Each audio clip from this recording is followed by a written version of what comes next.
Well, hey, good Monday evening to you. How's everybody doing tonight? I am your handsome, very tired host, of course, Bill Sylvie, aka the Dungeon Delver.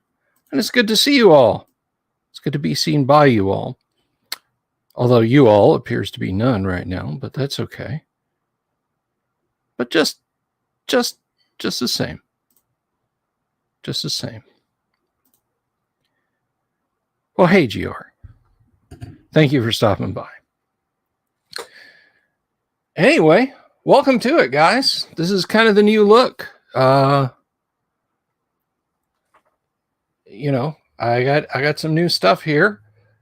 It's a little darker than it used to be. Maybe I don't have my lights adjusted as well as they should be, but I'll move them around anyway. Yeah, this is my stuff. Thank you, GR. These two, you can't see the third one, thank God. It's down that way.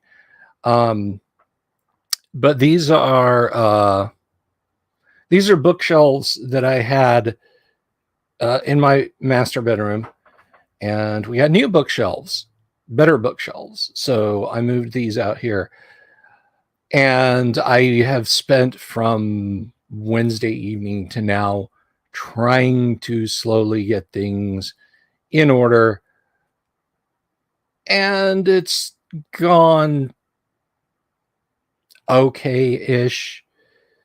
I mean, you can't see the table over there, and I'm not going to show it to you because it's an awful mess. Yeah, Winter Wolf. I mean, that wall over there, which is what I used to sit against, is white, so it's probably reflecting back. But I can definitely tell one of my studio lights is like facing that wall. I can see that now. But I'm just kind of tired, and I'm not going to bother hopping up to adjust it at the moment. This is just sort of an ad hoc thing. If you came here expecting to see part 2 of the deep dive into A1, I apologize. I just don't have the mental wherewithal to get into it tonight. But it will be later this week that I get back to that. The mini shelf is still very much a work in progress, and I'm disappointed because the 3 wire shelves that, if you were here for like the 12-hour live stream, or if for whatever reason I panned around and shown you guys, that you can see up on the wall, they're like threatening everything under them with tearing out of the drywall and crushing many things. And I've had enough shit broken. I had, let's see, Sunday night, Saturday night, Sunday day. I don't remember. Everything between Thursday and now is kind of a blur. But I had a little corner table, little folding corner table, mission style. You know, it's you put it like next to your bed and the wall, or next to the couch and a wall. And it's lovely for putting a potted plant or a couple of books, thin, tall books that you're never going to read on, to spruce up a room, or a surround sound speaker, something like that. It's not meant for the job that I kept trying to put it through, which was holding painting supplies. And without taking everything off, I carried it around to the other side of the room. And then as I was working, I moved this table. I bumped into it. It fell over. It broke a ceramic palette. It broke a miniature. I'm amazed that some jars full of stripping chemicals didn't break. Thank God that didn't happen. What else? I bought some minis a long time ago. I say, well, probably about 10 years ago. They're from their Horde's War Machine. I don't know. But they're this trio of really badass looking elf kind of guys, called a Black Frost Shard. And I thought, Those guys would make really, really awesome Gith Yankee. So I bought them. They were waiting to be painted. One of them has his hand stuck out like that. And for some reason, the company said, you know what? Let's cut the arm right there and make that a separate piece. And during the moving, that miniature fell over and his arm where I had it glued broke off.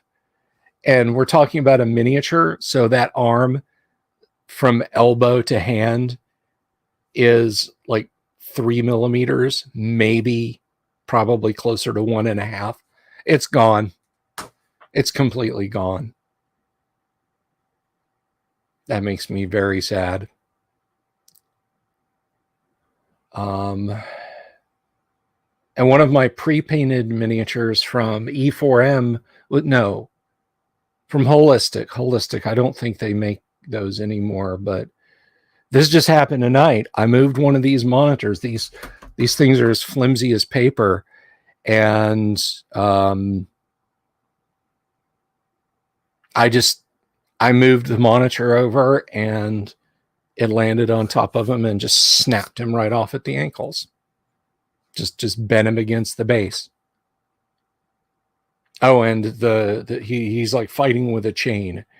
And the chain he's holding, which is like arced out away from his hand like that, was like bent down and touching his head. And I could feel it crunch when I started to bend it up. So assuming I can ever get him glued back onto his feet and that not looking completely fucked up, then that'll be, a for display only miniature. So I was pretty bummed out about all the little things that got broken like that. But I did get obviously my streaming PC is set up now. I'm sitting in a different chair. This is actually the chair. I don't know if you've ever noticed, but this is the chair that I sit in when I sit over yonder at my editing/gaming PC. God, I looked okay. I wasn't going to get up and screw with a light, but I look awful. I just looked here. I have to adjust this. Hang on a second. I'm going to fiddle with the light.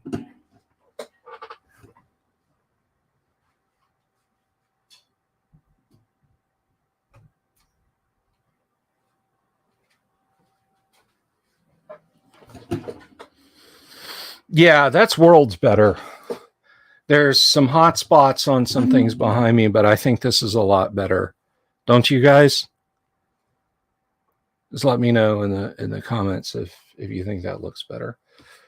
But here's what's happening this week. Of course, tomorrow night we're playing D&D, which means that table will have to get cleaned off. Because you guys can't see it, and again, I'm not going to show it, but it's a mess over there. We'll be here with Kyle. Kyle Schuant will return on Wednesday. He will be here, and we'll talk to him.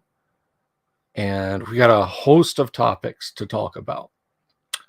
So that's on Wednesday. On Thursday, now two things are going to happen Thursday, and I don't know if they're both going to be on the live stream or if I'm going to attempt to make a pre-recorded, edited, put together video. I don't know yet. But possibly on Thursday, there will be a pre-recorded video. But the two subjects of discussion will be, one, I'm going to give all my thoughts on Stranger Things Season 4, Episode 1. And then we're going to continue the deep dive into A1. I'm going to have the maps, and it may be a redux on that. It may be a case of we're just going to clean slate, start over, and go over a lot of the ground we've already gone over, just because it's been a while. And Thursday will be over a week since we started the series on that. And that's just really kind of a long time. That's really kind of a long time. So I want to do it right. I want to do it right.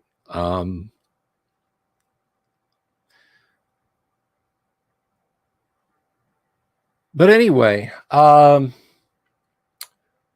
else? Oh yeah, I think I may have mentioned this in the Discord, but if I didn't, so last week, I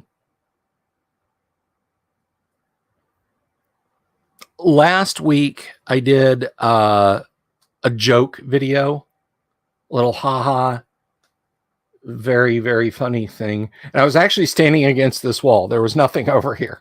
I had moved this bookshelf down and I didn't have any shelves in here. Everything you see on the shelves was piled on the table and on the floors. It was awful in here. It still is awful in here. But I made a joke about a website called Only Multiples of These. If you go to my YouTube channel, you can see it and you'll know what I'm talking about. But I made a joke about it, yes. And I click monetize on all my videos. I have to click monetize on all my videos. I'm sorry if you watch a 4-minute video and there's a commercial before it. If you have YouTube Premium, you won't see those. But anyway, I'm not a shill for YouTube. But yeah, I just clicked monetize, uploaded the video, and immediately it got struck. It got a monetization strike on it. It wasn't a community strike, and it wasn't a copyright strike, but it was like, nope, you can't monetize this. Hail Michael Connor Unbreaded. Because I said only.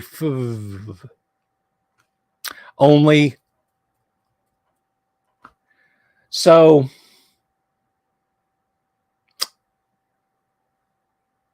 that's where we're at in the world. We have to submit to the will of artificial intelligence. Because I promise you, there was not somebody out there at the YouTube offices going,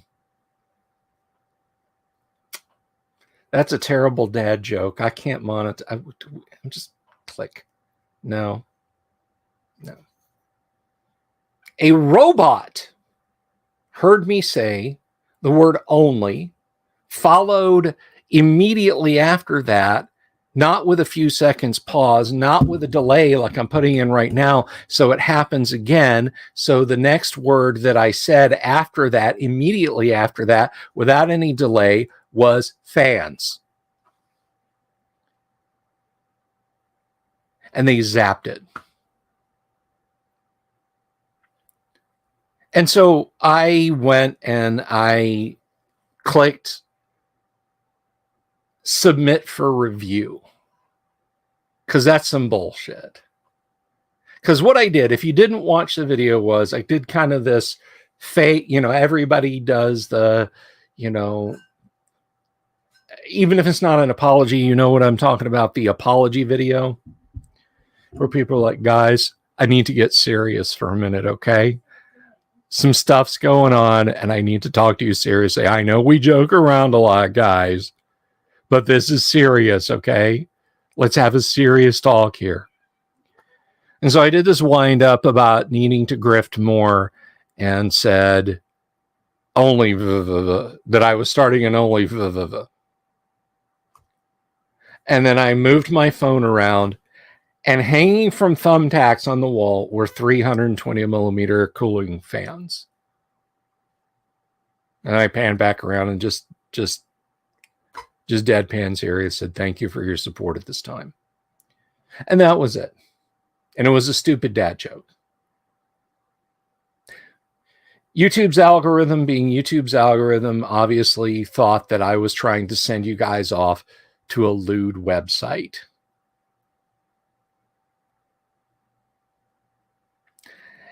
And the net result is, of course, you know.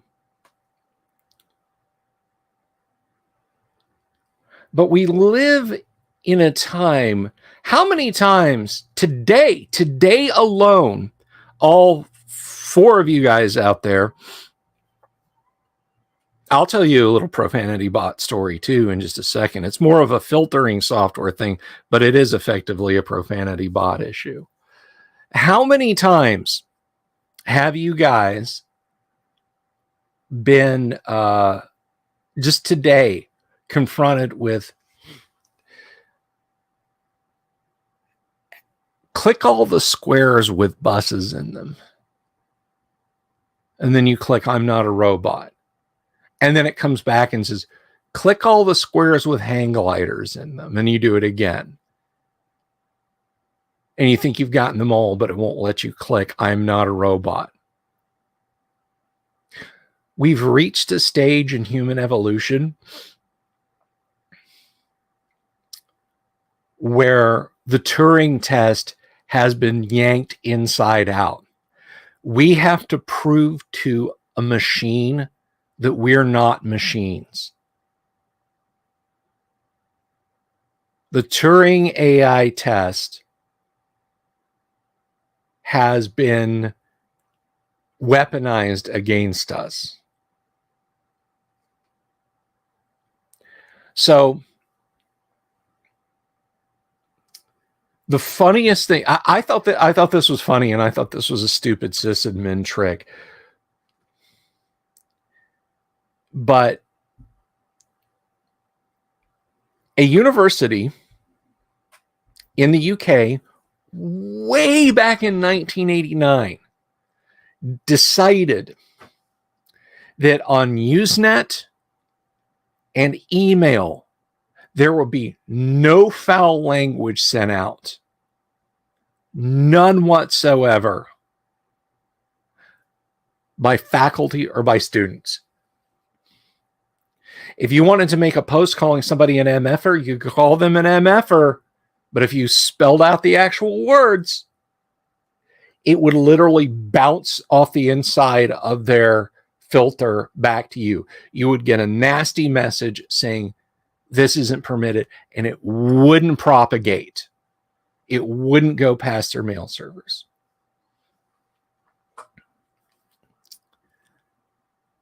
This university was the University of Scunthorpe. Take a moment. Any one of you, all of you, I know there's hardly none of you watching. Take a moment and type Scunthorpe into the chat and look very carefully at it. That was the name of the university. University of Scunthorpe University. I don't know anything about universities in the UK other than Oxford and Cambridge, and it wasn't one of those. No, it had an N in it, not Scumthorpe. S-E-U-N.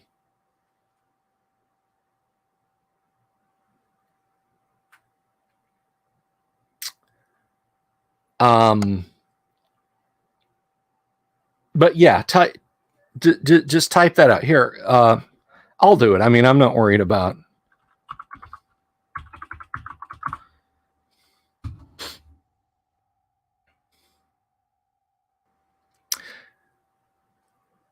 Look at the 2nd through 5th letters. The nanosecond they turned on that filter, every email, every Archie search, every Gopher search, every Usenet post immediately started bouncing back. They couldn't even email each other internally. 2 people sitting side by side couldn't send an email to one another.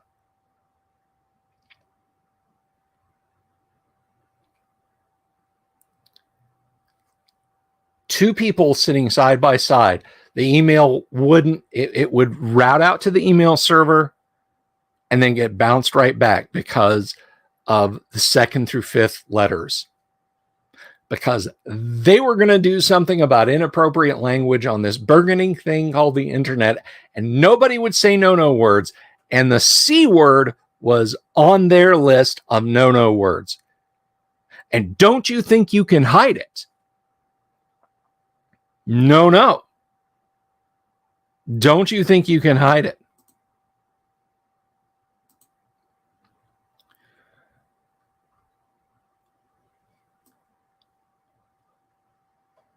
So that is a thing that happened in I don't know, 1989, 1990. It was pre-World Wide Web.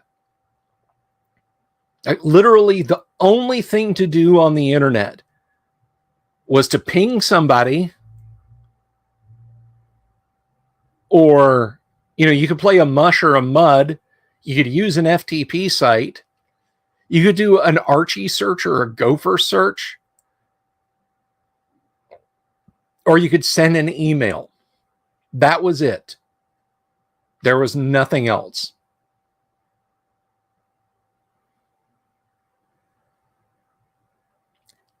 It just read the name of the university, stripped out the dirty word. I do wonder if Penn Island would have gotten dinged also. And if it would, I mean, what about trash it? What should I do with this stack of green bar printouts? Just trash it in an email. TRASH space IT.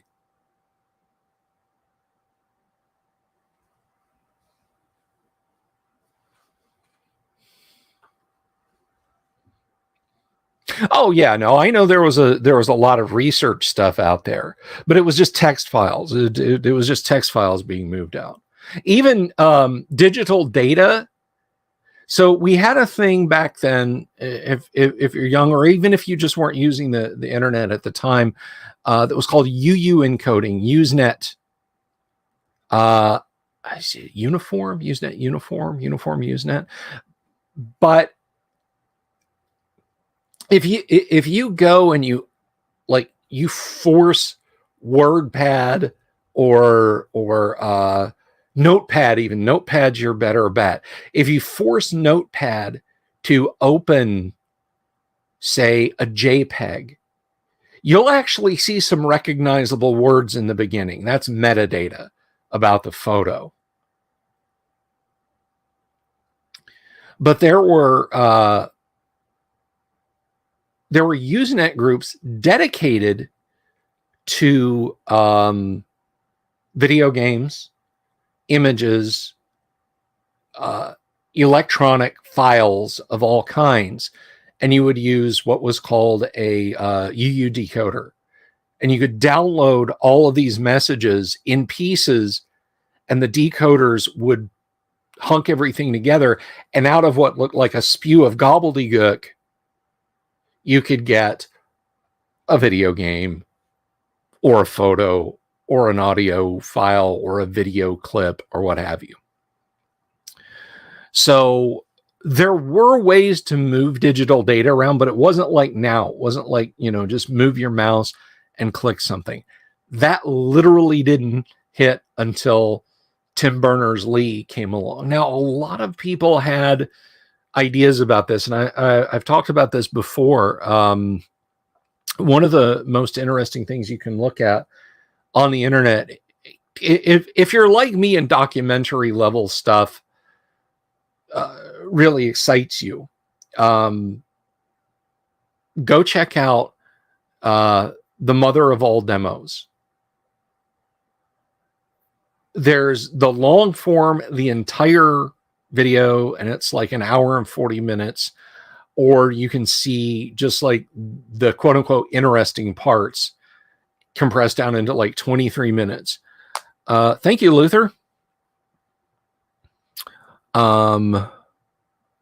Here says, I worked with a guy and we linked the medical AF bases with a hospital health science center to form SATIN, San Antonio Technical Information Network. Oh yeah, there were a lot of digital networks out there that used different forms of communication. Thank you again, Luther. Thank you very much. But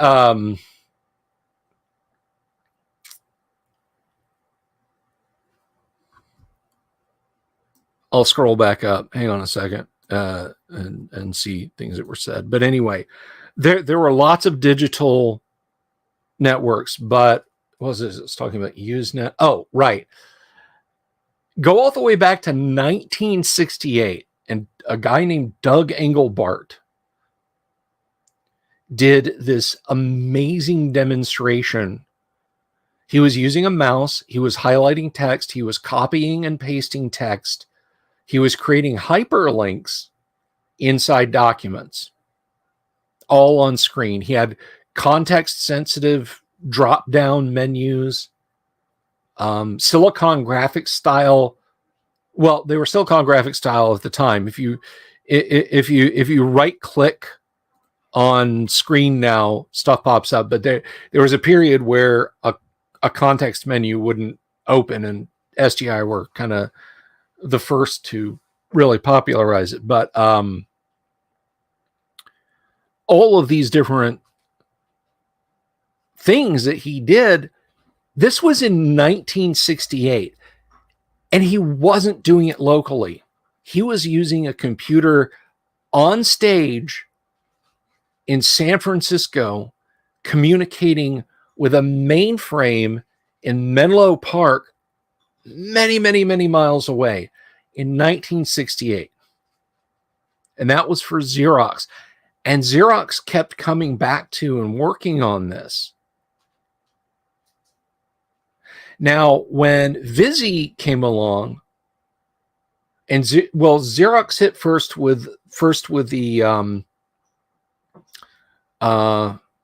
was it the Alto? That was it. Xerox came along with the Alto, which they gave away to universities. They were multi tens of thousands of dollars. It would be $100,000 computer rig today. But they had this 14-bit computer that ran at like, this is like 6 or 7 megahertz, had 128 kilobytes of RAM, a couple of 20 megabyte hard drives. So in the mid 1970s, this was a beast of a machine. But if you were a university, Xerox would give you one, and it was a multi-user point and click. 99% of it was text, was strictly text. And then in 80, Xerox had refined it and commercially released the Xerox Star. Notice the company that I haven't mentioned yet. And in 1983, a company called Vision, or called VisiCorp rather, released Vision, or Vision, if you want to say it like that, which was a suite of VisiCalc, VisiWrite, and a whole bunch of other things for the PC. But it required a beast of a machine at the time, like 256K of RAM, a couple of high-density floppies.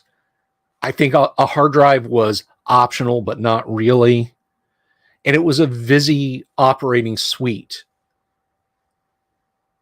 And then Apple, of course, came out later that year with the Apple Lisa. There were a lot of companies rushing towards a GUI, but the one thing that nobody was doing was looking at this holistically and saying, what if I click something here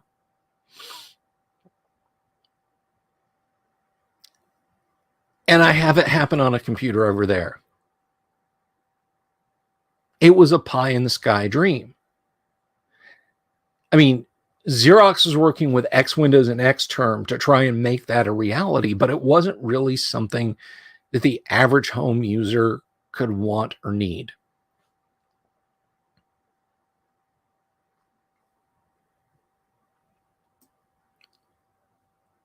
And so it wasn't until Tim Berners-Lee got his hands on the Next station and said, wait a minute, Next Step is awesome. It's better than Mac OS. Mac OS is kind of a clunky, half-baked series of add-on packages onto Mac OS 1. Windows is still running on top of DOS, for God's sake. Next Step is a clean break, and it's based on BSD, which I know. Let's take it to the next step and make it so that I can access files on other machines. Look in your web browsers. Do you see in your web browser where it says https://youtube.com/ the URL for this show? That is a Unix command line. It is limited in what it will accept. You can't grep through it. You can't pipe through it. You can't ping through it, depending on your browser. But when you type in, I mean, most people just click a thing now. But if you type in a URL manually, you're initiating a command in Unix.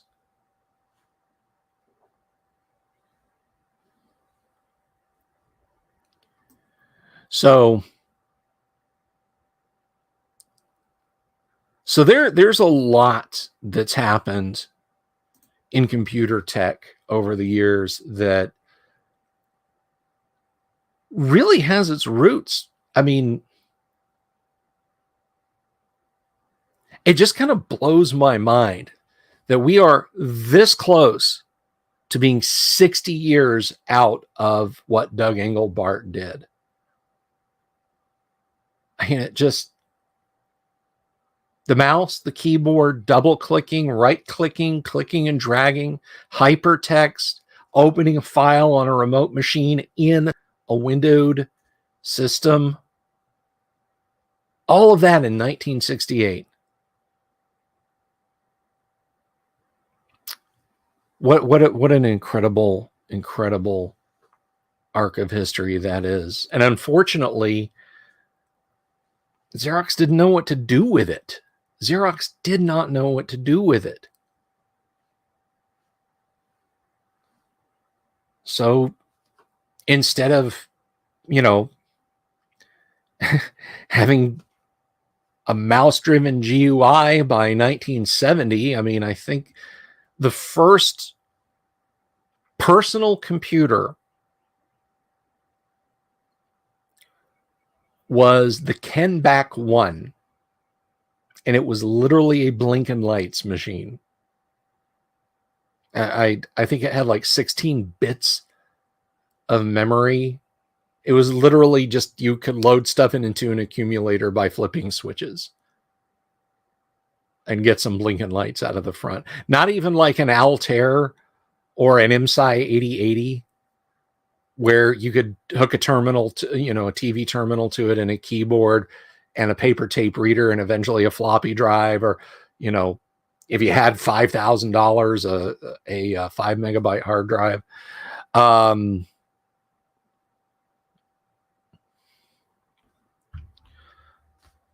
it's just fascinating stuff. GR says, digital equipment worked on a lot of networks, the PDPs and VAXs in the early 80s. Yes, they did. Nothing's new, but smaller and faster.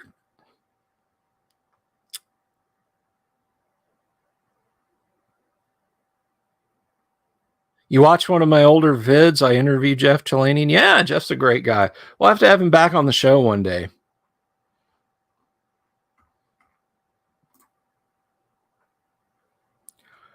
Used the DEC PDP computers to connect IBM mainframes in the late 70s and early 80s when I was in college, back in the day.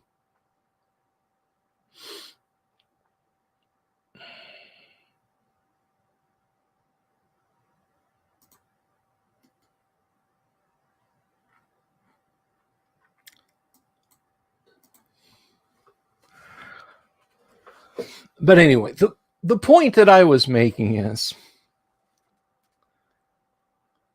I think it's kind of ridiculous that we've just reached this point where we have to convince a computer that we're human. We have to ask a computer's permission to do things. I don't mean passwords. I mean the only circular cooling thing video joke that I made. It offended a computer. It offended a computer. I could not be more freaked out if Roy Batty himself stepped into my office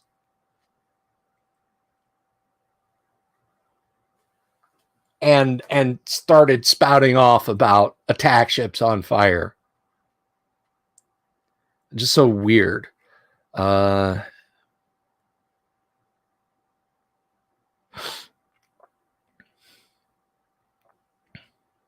GR says, I had a professor who claimed in the late 70s that the computer industry advanced faster. Let's see. Yeah, well, Moore's Law, you know. Moore's Law. Computing speed doubles and shrinks every 6 months.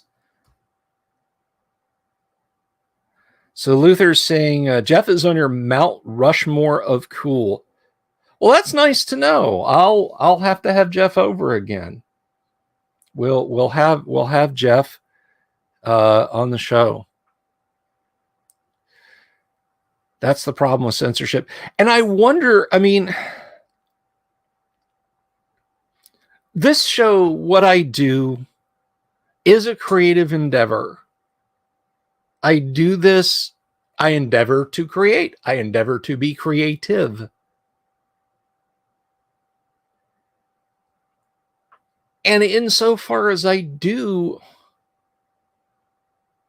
I don't care what you get out of Deep Dream. I don't care what you get out of, what are they? They got some AI that draws and paints now or something like that. You know, Tay, the chat bot that got taken offline because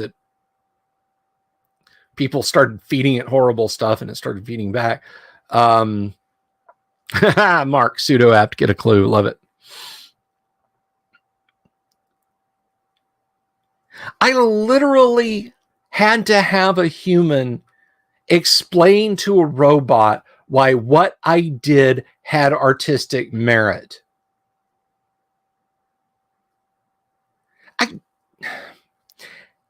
And what this has to do with D&D, because Luther's getting antsy. What do we do when these technologies, because technologies get cheap and they seep. What I do here in 1995 would have been impossible without a couple of Silicon Graphics computers. Forget the video quality. The video quality didn't exist. 1080p, 720p, 4K didn't exist. 480p. 480p. The IndyCam, 480p. Maybe even less. This computer down here that I'm streaming to you guys through was thrown away. And then it was given to me. I threw away a Tupperware tub full of motherboards and other various computer parts this weekend to help me clean up the man cave. Nothing wrong with them. I just didn't want them. The oldest was a socket. It would take Core 2 quads. It was a board that would take a Core 2 quad. I just have no use for it. I put it out on the street. Somebody came by and picked it up and drove off with it. And good for them. But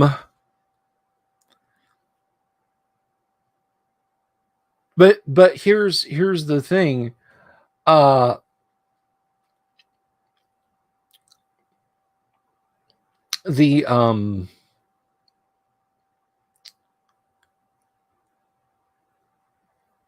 The technology, it seeps out, right?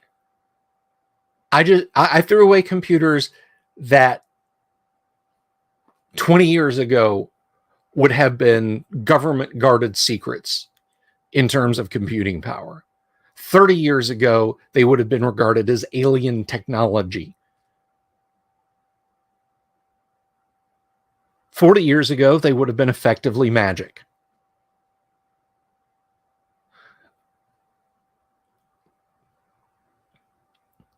What do we do when Wizards of the Coast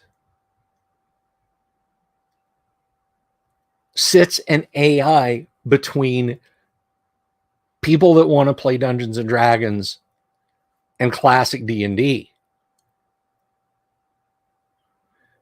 Beep boop, Gary Gygax does not compute. Because it gets all of its criteria from people who think bad things about old school D&D. What do we do then? You know? Hello, we see you're trying to download a PDF copy of Temple of Elemental Evil. Type, I love Strixhaven to continue.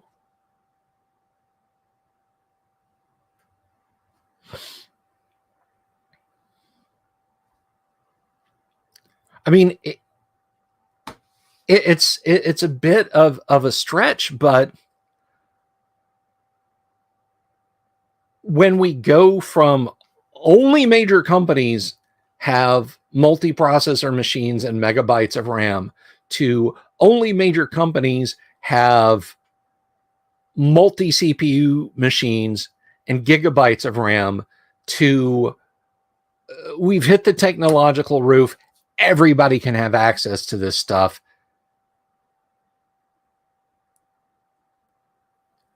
I just see a looming infocalypse where, and too many people, too many old school people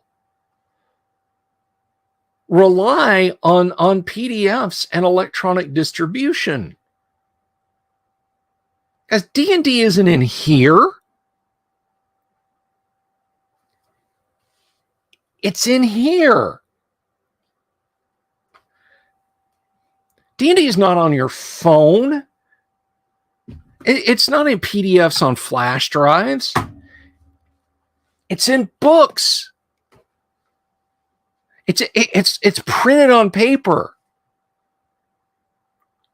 That's why I say own your books. If Wizards of the Coast tomorrow reached out to me, Bill Sylvie, and said, hey, we're releasing our own brand of e-reader, and we're going to brand them by D&D editions.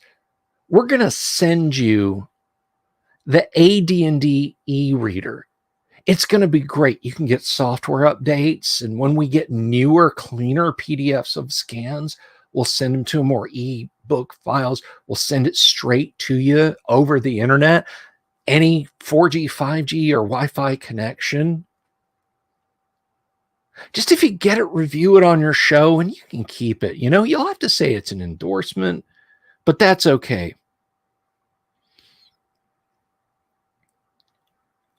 I wouldn't accept the thing. I would tell you guys about that, but I wouldn't have one. I mean, we've already seen what is starting to happen to stuff. You know, a content warning. It's a content warning today. It's a content warning today. What about 5 years from now? I mean, people say, well, culturally, Bill, the pendulum is starting to swing. Look, we've dragged the Overton window. The center is now over here. And when you say, oh, look, we've come back to center. No, we haven't. We're still many degrees off plumb. And people say, oh, come on, man. A content warning is just a nice... How is it any different from rated R on a movie? How is it any different from, a warning on a tool not to put in an electrical? It's like, come on, Bill, lighten up. And then the next time we start to camber towards the censorship happy, whether they're on the right or on the left, that window gets dragged again and again and again and again. I may be cold in the ground when it happens, but the day will come when we're approaching a Fahrenheit 451 type situation. I hear Bill Sylvia V, he won't put his e-reader on Wi-Fi for regular updates. And I think I could be wrong, but I think I saw him with a book. No, like paper and cardboard. Yeah, I know. Should we call somebody? Is he a crazy extremist?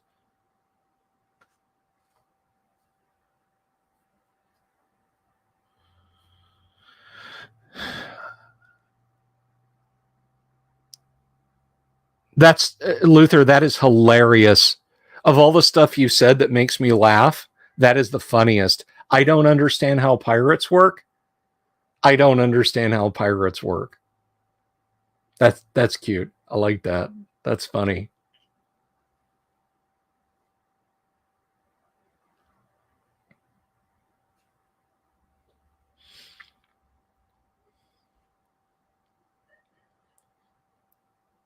But it put me, the whole thing with the only, put me in a mind of, and you know what? If I had gotten an email from a person, from a human being, if a person had reached out to me and said, I watched this video. It's a little off color. You're not talking about the website where a lot of people, engage in unsavory photographs. Are you? Well, of course, I'd say, well, no. Watch it again. And then we'd have a laugh. Or they might just go, oh, I wasn't even looking. I gotta watch like 500 videos during my shift. And a lot of times, I have a little postage stamp sized window. Ugh, dude, that was an awful joke, but I see what you did there. Carry on. I would have laughed about it. I would have said, that's fine. Whatever. That's fine. But I didn't. HAL 9000. Agent Smith. GLaDOS. Colossus, the Forbin Project.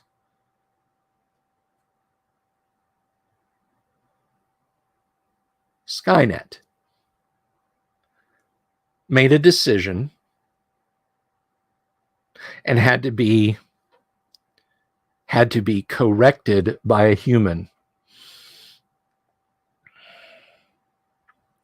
I like that I can reach out to you guys. I don't have a problem with technology. I have a problem with its application. And what we've seen with the first seeping in, the first seepage of censorship, and yes, it is censorship, all the way back in 2012, or I'm sorry, 2014, 8 years ago,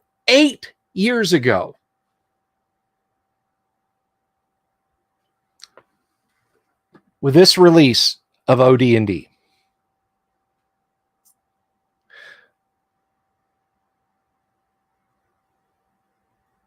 Mr. Mike Merles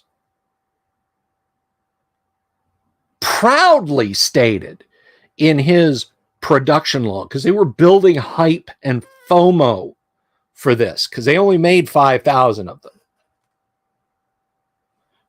Not this. They were building hype and FOMO, fear of missing out.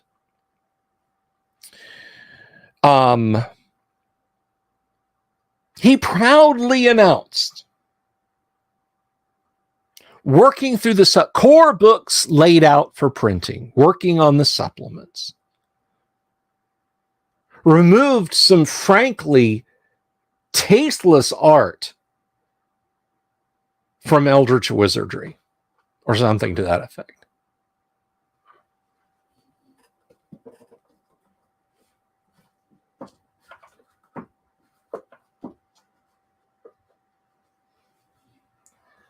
Deb Larson, a 15-year-old girl at the time, Deborah Larson, a friend of Tracy Lesch's, did this horrible, tasteless image that so scandalized Mike Merles that he was happy to remove it.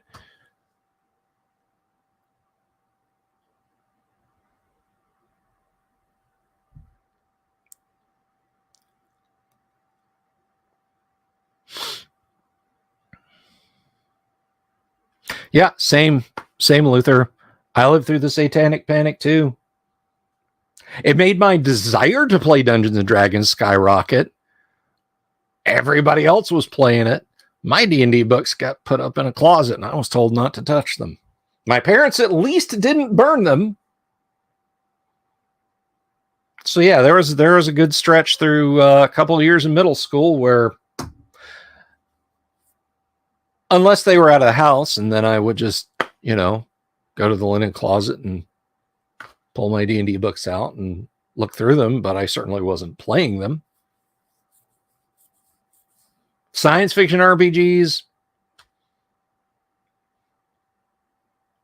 that sort of thing. That I got away with.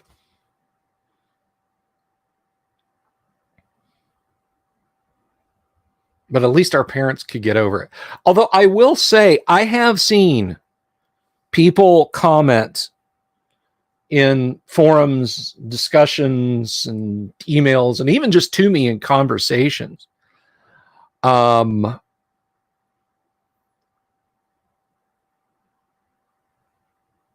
I've heard people say that, like, even in the 90s, like, yeah, it was 1995, and I ran into some blue-haired church lady outside a comic shop. Now, I think a lot of it is, and the name of that blue-haired old lady, Albert Einstein level of, no, I actually think you're full of shit. But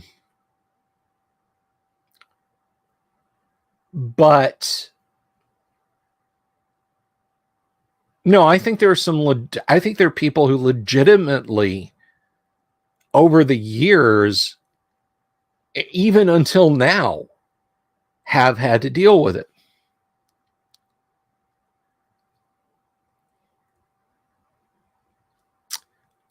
What they are doing to D&D will only make normal people find it unpalatable, and they will look elsewhere.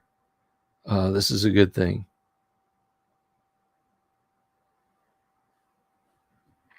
Well, here's the thing.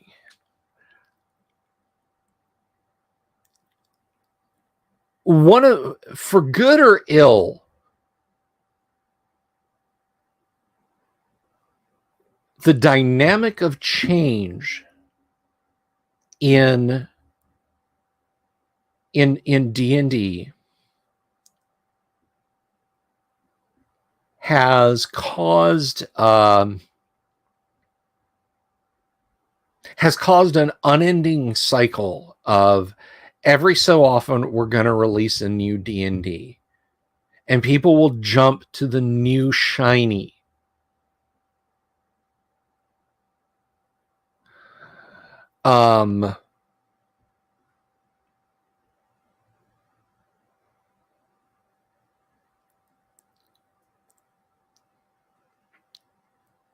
So every subsequent edition that fires the fans of the previous edition is a bigger edition. Now, there are diehards who play 4E. There are diehards who play 3.5 and 3rd edition.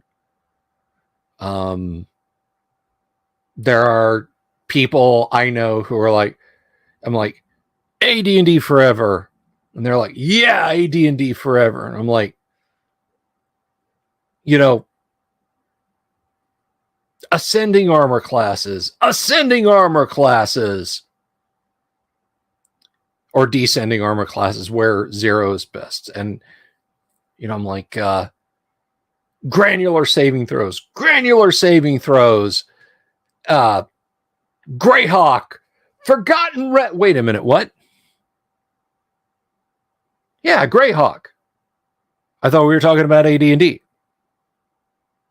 We are. AD&D. Yeah, AD&D 2E.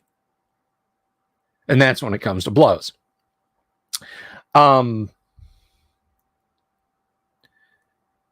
Yeah. Dab's got it. Thanko.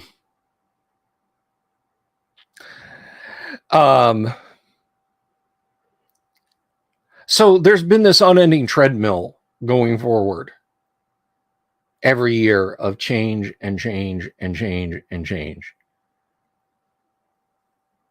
Honestly, play the D&D that makes you happiest. I think my audience plays the D&D that makes them the happiest, and it happens to be, for the most part, the D&D that I enjoy, which is 1st edition AD&D. Sometimes it's OD&D. Every once in a very rare while, an extremely rare blue moon, it's basic expert D&D, but only the Dave Cook, Tom Moldvay.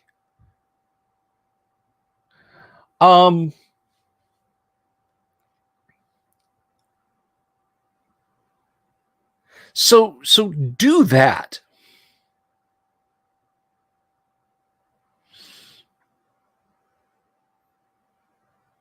But don't tell me,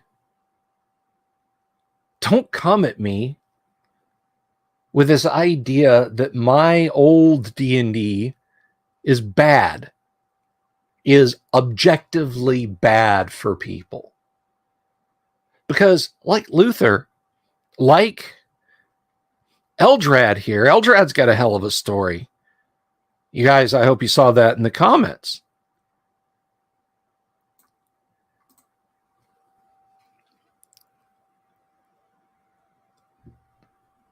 These, like these people who've pushed you down, whether it's because of the satanic panic or just moralizing. Look, you want to know what one of the best weapons you can use if you ever run into somebody and you want to waste a few moments of your life on them, and they start in on you about the evil Gary Gygax and, he said terrible things. Well, first of all, no, he didn't. All right. I'm not even going to say, well, he was a product of his time and, things were different. No, you look. I knew Gary Gygax. Okay. I wasn't his best friend. I didn't attend a family wedding. I didn't get Christmas card from the man. But I worked for him. All right. For the time that I knew him, in the time period I knew him, he was an all right guy. Okay. So if somebody comes at you with this avenue that the old D&D is objectively bad, you just look them straight in the eye and ask them which Baptist church they go to, or fundy Catholic church. Ask them when they're having the AD&D book burnings. Is it before or after the AC/DC album burnings? And if they look at you like you've lost your marbles, tell them, hey, you're acting exactly like people back in 1979 used to. So I figured you were just the same. You were the same person. You are cut from the same cloth. You are no different.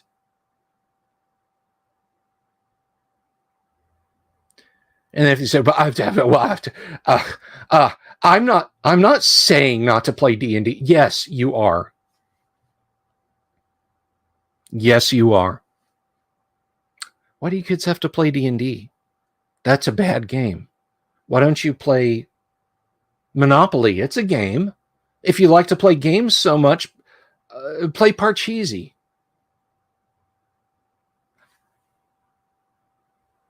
The moralizers pushing their clean, sanitized, whitewashed, current thing hashtag D&D are the same people who told you, well, you can play Candyland, can't you? If you're so keen to play a game, how about checkers or chess or gin rummy or chutes and ladders? Snakes and ladders for our UK friends.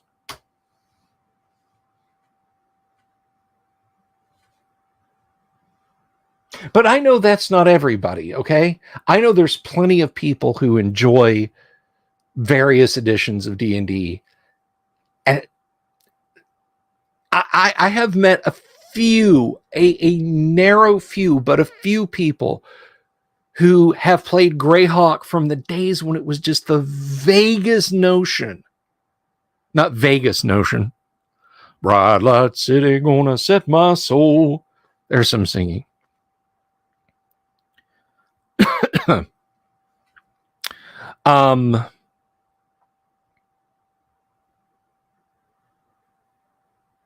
And they've played it through a new edition of D&D comes out. We're converting our characters over. We're converting the world over to fit this, and we're continuing on. They don't care about Strixhaven. They don't care about Eladrin. They don't care about gnomes being written out. They ignore it. Because that was a thing that happened in 4th edition D&D. Gnomes were taken away as playable character races. They never got rid of assassins. Thieves are thieves. They play on. Regardless of the edition.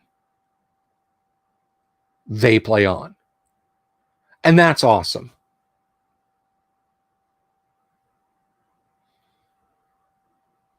Just keep your matches in your pocket.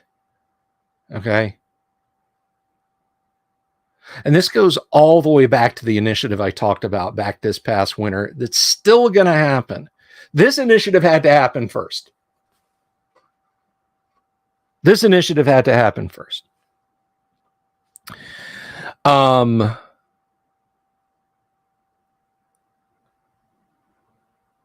But getting PDF prints of classic AD&D or even original D&D, trading them in at used bookstores, putting them in the little free library kiosks.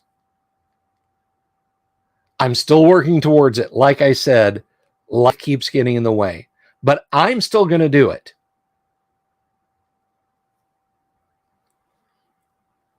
People can be scandalized all they want by scantily clad warrior women and Deb Larson's shocking fantasy art, which I think is just a copy of a Gustav Klimt painting, which is the ultimate fucking irony. All right.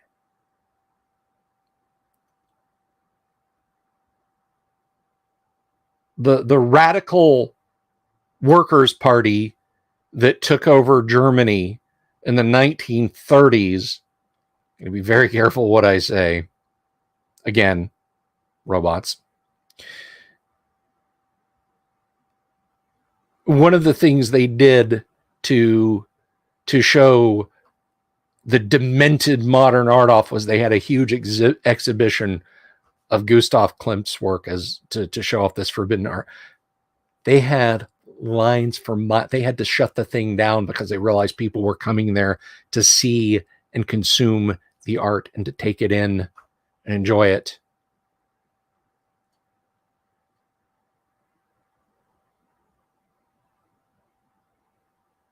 Oh, crap phone. I'm not talking about just modules. I'm talking about rule books, baby. Let me show you this. Can I find it? See, this at least is a little bit of the good of having done this. Where is it? He said as he can't find what he's looking for. Here it is. Behind the dice bags.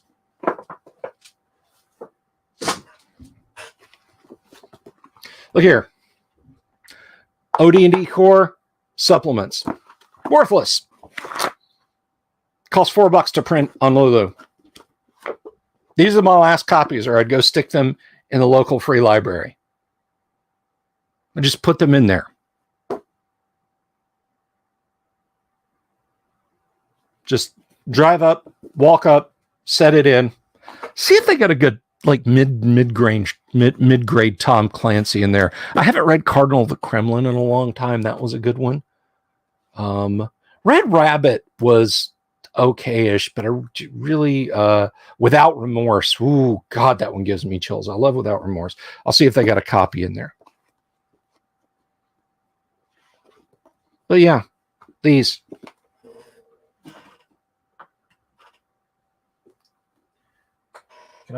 Do I dare try and put them back? No, I don't. Oh, fuck it. Just put them on the floor there. I'll just put them in the local little free library as soon as I get them printed up. And that'll be the end of it. I'll be Johnny D&D seed around Central Florida if I have to. Not electronic, not PDFs. People can actually touch them with their hands. Now, the odds that some blue-haired church lady is going to drive up and see one in there and grab it and throw it in the trash is pretty high. I don't call too many things a sin that aren't listed there in the Ten Commandments, but destroying and throwing away a book because you don't agree with its contents is one of them. So I hope that doesn't happen. But I'll also take prints to Best Used Books over here in Longwood. I will take a few copies with me and be like, here you go. Can I have some store credit? Are we saying that Morgan Iron Wolf's tight chainmail is bad? Well, I feel for Morgan now that I know about chainmail and now that I like, okay, so Jeff D has a drawing in basic D&D of old Morgan Ironwolf, the sample character. And Morgan is pretty nicely endowed.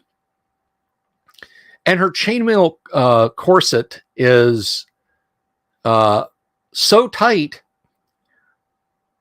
that not only can you see the outline shape, you can pick up other details too. Chainmail is very pinchy. You generally want to wear a heavy padded wool hauberk or even possibly leather underneath it for when that mace comes in so it don't get pounded into you. That's true. That dungeon. Maybe they just had an encounter with a white dragon.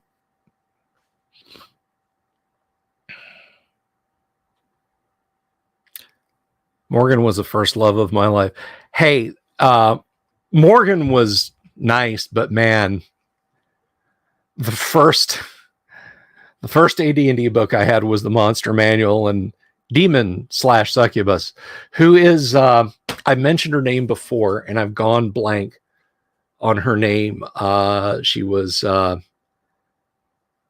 it Playboy or Penthouse? But she was inspired by an issue of Playboy or Penthouse that Dave Sutherland bought. And I cannot remember the model's name now. And we've talked about it before on the show. I've just, I should put a sticky note on that entry in my Dungeon Master's Guide. But then, of course, the next book to come along was Deities and Demigods, which seemed to be kind of a contest between Errol Otis, Jeff D., David S. LaForce, and Dave Sutherland over who could draw the most and nicest bare breasts, because that book is loaded with them. So the point that I'm making, the reason I've gone off on this rant, and Luther, I had a reason for talking about computers and censorship.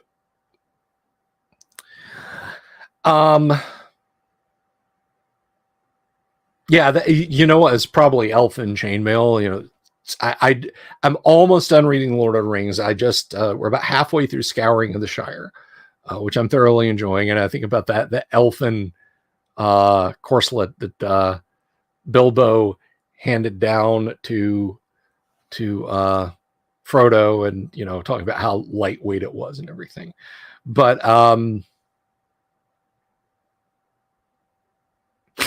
no way, Cal. That's awesome. I've met Errol a couple of times. I thought he was the coolest dude. Sorry, my eye was itching. Not trying to give you guys pink eye. But no, the reason is, guys,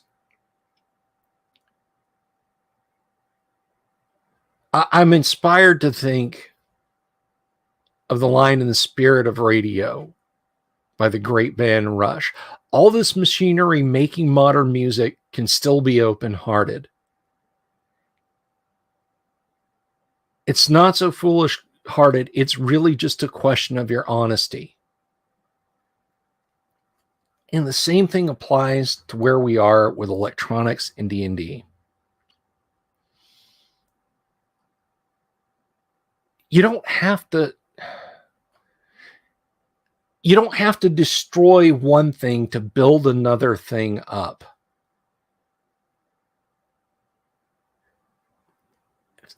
Look, you guys can hate the prequels if you want, the Star Wars prequels, but George Lucas didn't set about to destroy the myths of Star Wars, The Empire Strikes Back, and Return of the Jedi when he made The Phantom Menace and Revenge of the Sith and Attack of the Clones.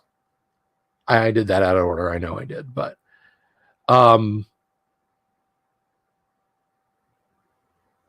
you know, each new Indiana Jones movie doesn't have Harrison Ford saying, yeah, I sucked.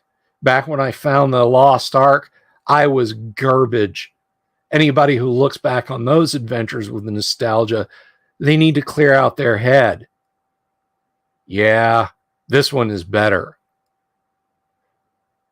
Although for the fifth Indiana Jones movie, they might want to do that with regard to the fourth one. No, I'm just kidding.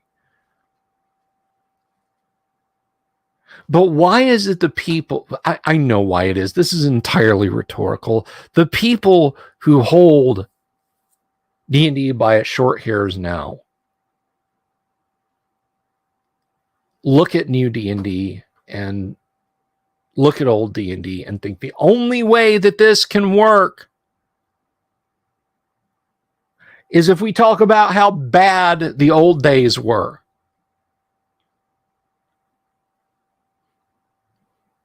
I mean, even third edition, they were like, it's a return to the dungeon, it's a return to Greyhawk.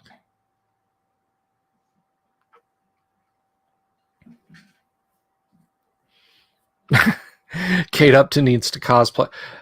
You know what? Celebs getting wrapped up in D&D and deciding that they're iconic things, I just don't need. If Kate Upton plays D&D in her spare time, that's fine. I don't need a famous voice for D&D. I don't. I think it's neat that Robin Williams and Billy Crystal played fantasy role-playing games and war games. All right, but I don't need a famous spokesperson face on it.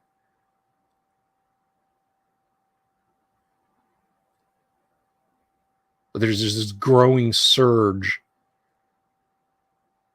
of beautiful people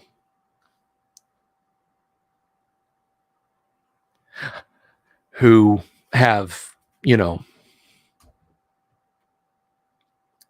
invaded our hobby. I mean, think of us as a small Montana town. We've raised cattle here since back in 74 when it was founded. Now, sure, some folks on the other side of the county, off by 2E Creek, there are some odd fellas, and they kind of view us as old timers. The guys down at the AD&D ranch, they'll yell at us to get off their property. And then we wake up one day and Joe Manganiello has bought 500 acres and built a fucking McMansion and sits on his back porch and has rock concerts on that property. I kind of feel that way about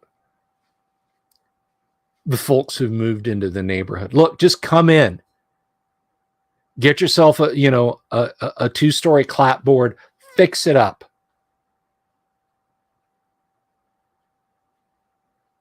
But they've moved in and they've, said our cattle drives, are bad and dangerous. And the hardware store that's been on the street corner of First and Main since the founding of the town is now a coffee shop. So they can just go do their thing. They don't have to come over here. Can I tell you people how much fun Zweihander is?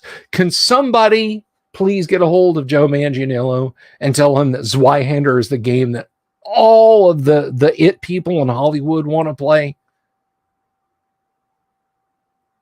They can just leave us the hell alone.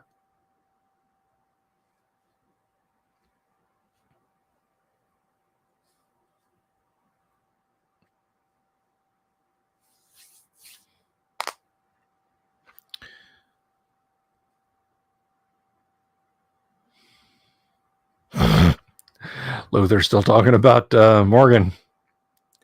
Michael Connor, what are you talking about? There are only 3 Indiana Jones movies. Well, so here's what's going on in the coming week. I'm about to sign off here because apparently my live stream videos are too long for some people. But no, that's not.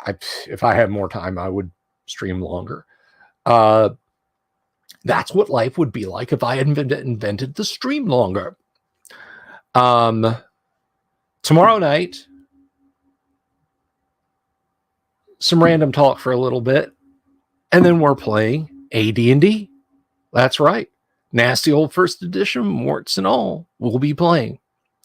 Wednesday night, Kyle will be here. We have a whole menu of stuff we're going to talk about. Thursday night, we're doing that deep dive into A1. That's right. I will have the tournament maps for you guys, the whole schmear. We'll do the comparison. And then Friday night, return to flight for Gamma World with a little bit of preamble before it. And then on the following weekend, we'll just start it all up over again. So thank you all for coming out. Thank you for putting out the good word. I honestly thought for a while there I was going to wind up with like 2 people watching the stream.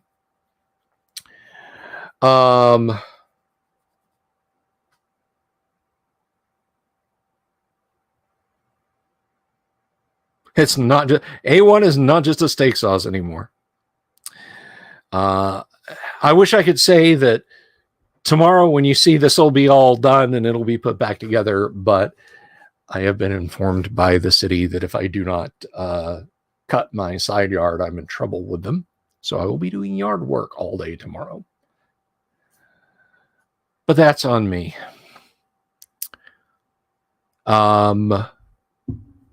But time permitting, I'm going to get some melamine boards cut for new shelves. So that's about what I've got. Thanks for listening to me rant, guys. Thanks for coming along and looking at the new studio. I may get some more studio lights in just so things are a little bit brighter, because I like the lights that are pointing at me now. The level of lighting on me is similar to when I point the lights at the table for AD&D. So I may bring my old lights out of retirement for more lights for me, and then I'll see if I can afford a dummy to connect those up via USB. I've got a new power strip over here and everything, so that's pretty awesome. Should I keep kicking over? But anyway, you guys have an absolutely wonderful evening. You're quite welcome, Praxis. Thank you for everyone who chatted today. Oh, before I go, because, I got to thank the people who do. I want to take a moment to thank Joshua Garlock, Lord Corion, Ricky Maru, Mobius, Kevin Reynolds, Doomsword, Deathmaster, Mark Simpson, Damien247, James F. Keck, William the Smith, Dungeon Minister, Manuel, Mark Corey, Kevin Wood, Todd Sharp, and that name still distresses me, Carnivore Farmer, Rob, can't say that, Chillis, Jeremy Rule, Bo Ganora, Mikey Mank, and Sky Hernstrom for supporting the show. I really appreciate it. Have a wonderful evening, everyone. I'll see you tomorrow night if I'm not dead from heat stroke. Peace.